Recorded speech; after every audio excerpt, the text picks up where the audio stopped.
All right. Hi, everyone. Welcome back to the Rise Up For You podcast, Workplace Solutions. My name is Netalina Nasruddin. I'm the founder of Rise Up For You. It's not Lauren Sweeney, even though it says that. It is Neta Nasruddin.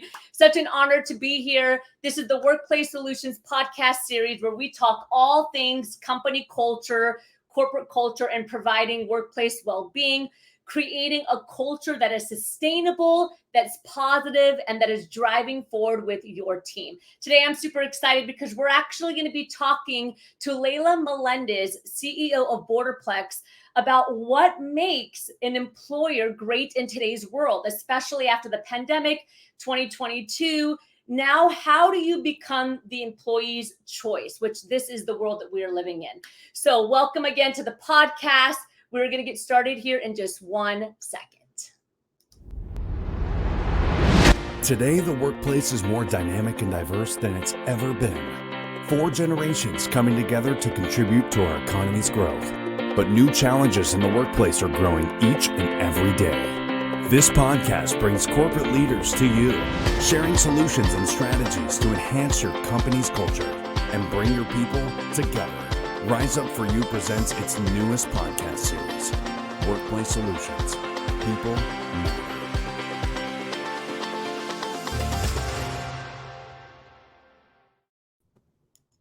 All right, we are back with Leila. How are you today? Good. How are you? Great to be here.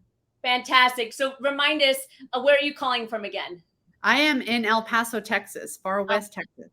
Beautiful. So I always like to start off the episode by letting our audience know, like, who are we talking to? So brag a little bit. Tell us who you are, what you do.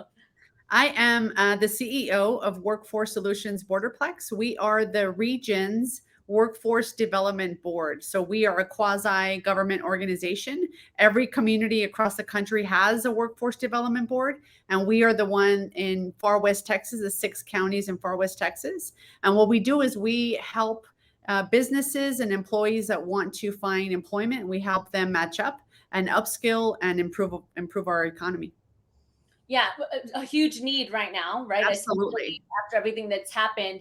And so I think it's really important to talk again about that employer's choice and what that looks like, because it's changed, right? I mean, companies are still navigating, there's a lot going on, but the workforce has changed quite a bit.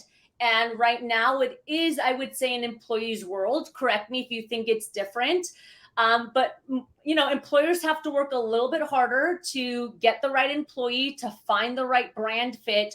So, I mean, you get to work on both ends, right? You get to work with these organizations and companies, and then you also get to work with professionals that are trying to find employment. Just overall, generally, what's the landscape that you're seeing here? So what a disruption we have been through. I don't think we anticipated the amount of change that we would, and for how long we'd have to be enduring this change at the start of the pandemic. But had it not been for the pandemic, we wouldn't be having these conversations that perhaps are long time coming. I mean, we should have been having these types of conversations for a while. And going back to your question at the start, during your intro, is I was listening and you were saying, what is it that makes a business a choice, or an employer a choice? And that's where we are. It's indeed, it's almost as if employees are interviewing us, the employers. They're asking if the company makes sense for them versus the other way around, like a reverse job interview, reverse job fairs. It's the other way around. But I think that that's a great opportunity, just like we've gone through individual coaching. I think that this is very good for a company to go through that self-awareness. Who are we as a company? What do we stand for? And who are those people that want to do the work that we do? So I think it's a good exercise. And I think what I'm hoping businesses and employers do is listen to what employees are wanting today, are asking for, and not automatically saying no, not an auto no, like, nope, a cookie cutter box. This is where everybody fits in. I don't necessarily mean do an automatic yes either. It's just listen first, which we do as leaders and business owners and business leaders. Listen first, and then Sometimes those needs are not so far out of what a business can actually do. And if a company and a business is able to make those, meet those requests, cool. Then it's a win-win. You can hire the talent that you're looking for, and that talent will enjoy doing good work for you. So I think that that's a good place to start. So I think that it's a good exercise for us as business owners to be in right now. Yeah, and it's interesting because as you were talking, I was thinking about some of the organizations that we're working with as well that are, I think, having a hard time deciphering that line of being competitive, right? So providing, remote work, for example, maybe gas stipends. But then it's like, where is that line where, you're basically giving everything away and now you don't feel like you have a workforce that's productive because they're not engaging with each other in real life time. So, I mean, what do you think? Where is that line, or how do people, I guess, decipher what their values are, or decipher? I mean, what do you suggest? Do they write down their non-negotiables, for example? Like, well, absolutely, we will not do this. And where do you think that line falls? Well, first of all, I think it's not always money. It's not always cash in hand. And I think that's where we started, because that's the easiest thing. And we just assume, oh, let's just throw money at it, throw money at this problem. But that only is going to go so far. And that's not always the thing. And I think sometimes, yeah, money's good. Nobody's going to say no to some extra money. But like I said, it only goes so far. And beyond that, what an employee might be asking for is, like, listen, for example, an employee might say, I want a flexible schedule, rather than saying, nope, we don't do that. Well, exactly what does that mean? Well, can I go pick up my child at school and take him to the daycare after school? That's half an hour. Oh, yeah, sure. That's not going to break us. Yeah, that's doable. Those are the things that I mean, is have that conversation and figure out, and it might not cost you anything. It might be like, oh yeah, I just want a different schedule. Can I, log off early and then jump back on when I'm at home in the evening? Maybe it's a back office type of job that you don't need for, payroll or to be run at the same Monday through Friday, 8 to 5. It could be done, at any time. It's automated. So you don't always need a lot of these job functions at the same time as everybody else. So it really is starting to become like a case by case basis. This is a good time to look at longstanding policies. We've done that as well. Longstanding policies, reconsider, look at language in that policy. But again, it goes back to listening and just take it one step at a time. Don't overly fear it. Don't commit things that you really aren't comfortable with committing, but be willing to at least listen and start small.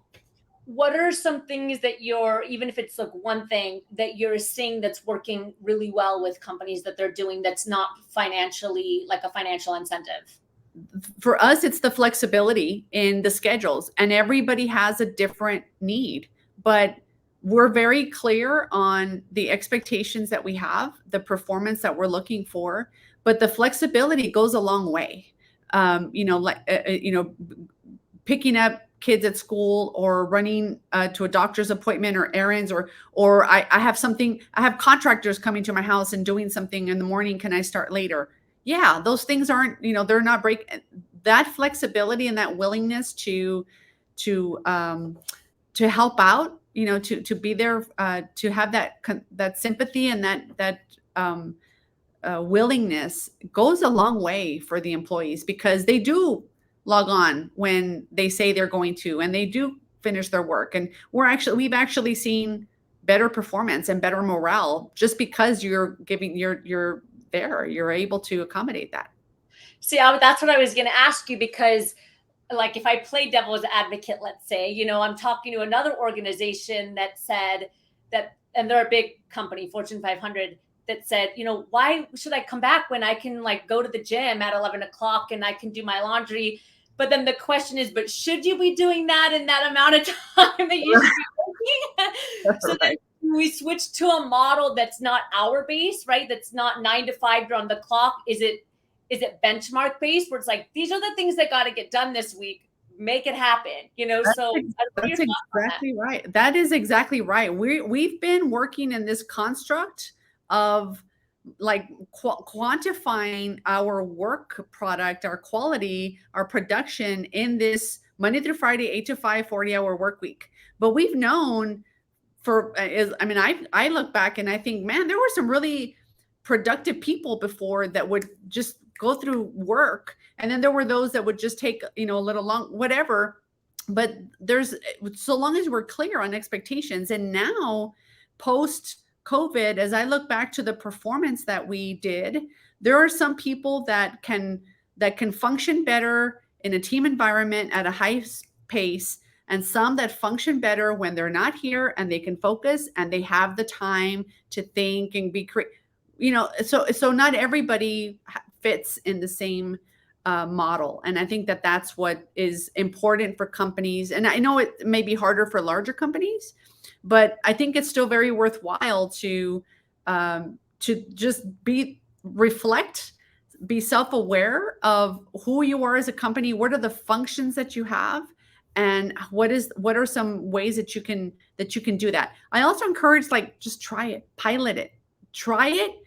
Let everybody know we're going to try this with a couple folks and see if it works. We did that, last year, and take baby steps. And if it doesn't work, go back to the drawing board. But that's the ability I think businesses and companies have to just try something, at least be willing to try it. And if it doesn't work, all right, you made a good faith effort.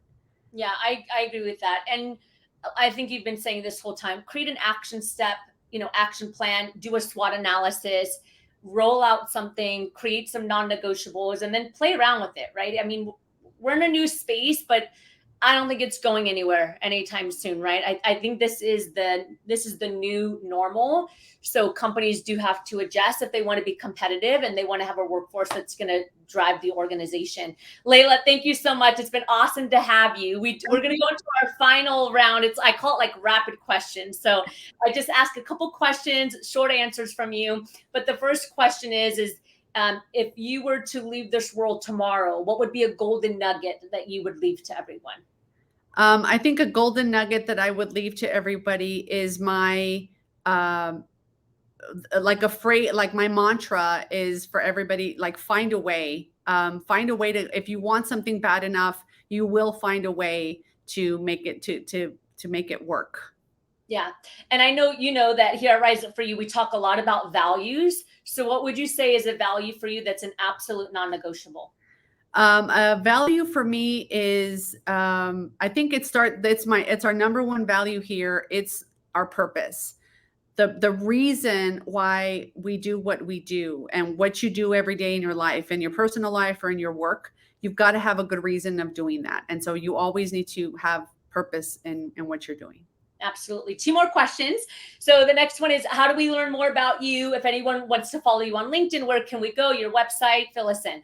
Our website is www.borderplexjobs.com, and that's specifically to our organization. You can see everything related to what we do, resources, data about the organization, about me, and everything about us there.